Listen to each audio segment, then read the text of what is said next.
Mireille Benedetti, présidente déléguée de Regain, Provence Avenir Démocratie, et quelques résidents qui représentent les habitants du quartier. On va, dans quelques instants, vous expliquer un petit peu où nous en sommes à la suite de la mobilisation très importante pour sauver le patrimoine à La Ciotat et pour sauver plus particulièrement cette villa, le toit, qui est derrière nous. Alors nous, on est des riverains directement impactés par l'éventuel projet.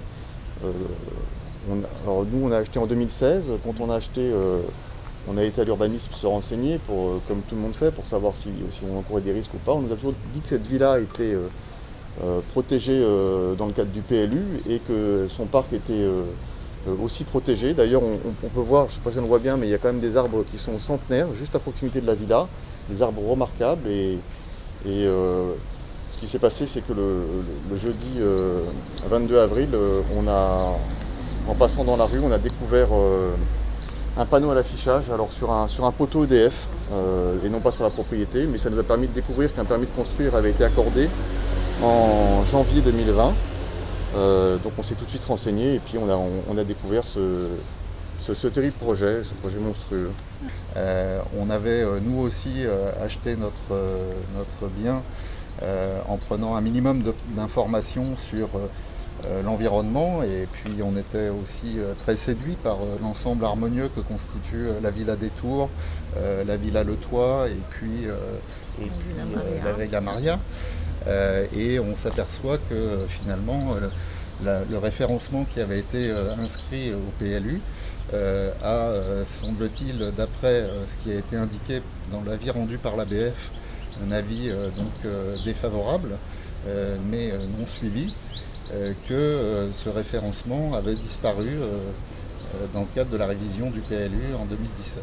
Voilà. Et on est vraiment extrêmement triste de se dire que ce patrimoine de la ville peut disparaître au profit d'un gros projet immobilier avec un immeuble qui évidemment ne rend pas grâce à la ville.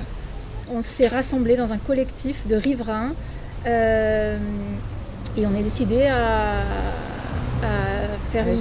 agir par un recours. Le propriétaire de la villa a découvert, comme nous, l'affichage de ce permis. Il a fait un constat d'huissier sur ce panneau qui était, on le précise, accroché à un poteau et pas à l'enceinte de la villa. Et donc, il est, comme nous, en ce moment, à saisir des avocats.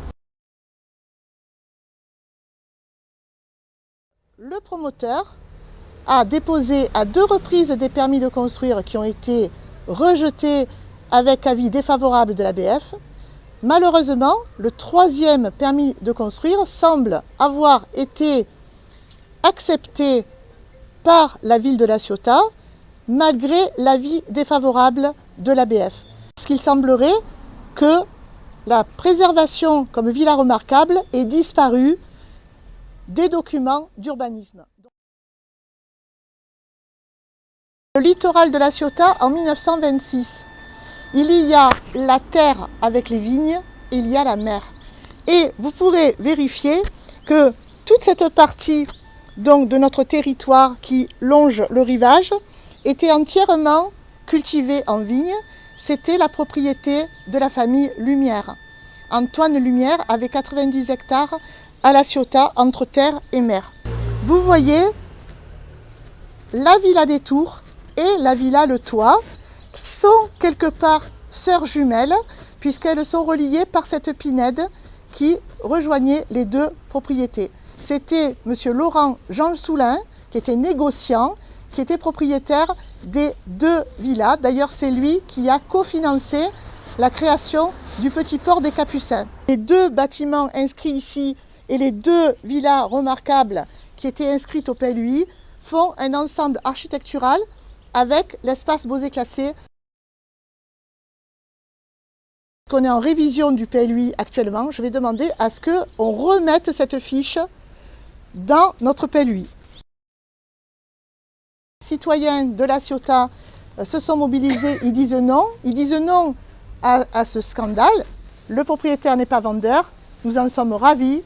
Nous allons accompagner ce propriétaire et accompagner les riverains pour que ce projet ne voit pas le jour. Sauvons le patrimoine de la Ciotat. La villa Le Toit, aujourd'hui, en est le symbole. Je vous remercie.